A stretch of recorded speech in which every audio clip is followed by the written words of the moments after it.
સાયણની Kailash synthetic કંપનીમાં ભીષણ આગમાં લાખોનું નુકસાન, સદનસીબે જાનહાનિ ટળી।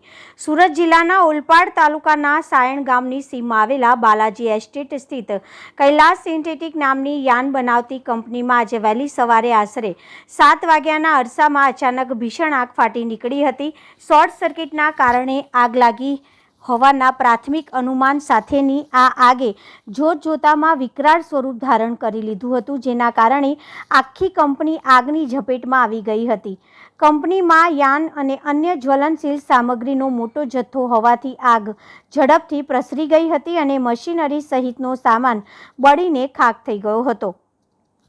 ઘટનાની જાણ થતાં જ ફાયર વિભાગની 5થી વધુ ગાડીઓ તાત્કાલિક સ્થળ ઉપર દોડી આવી હતી।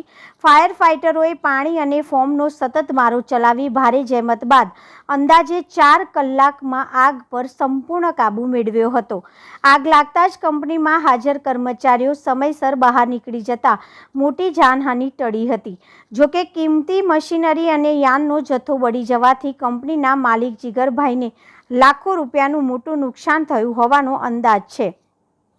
હાલ ફાયર વિભાગ અને સ્થાનિક પોલીસ દ્વારા આગ લાગવાના ચોક્કસ કારણ અંગે વધુ તપાસ હાથ ધરવામાં આવી છે। Bureau chief હનીફભાઈ ચોથિયા, Dabhel, Navsari.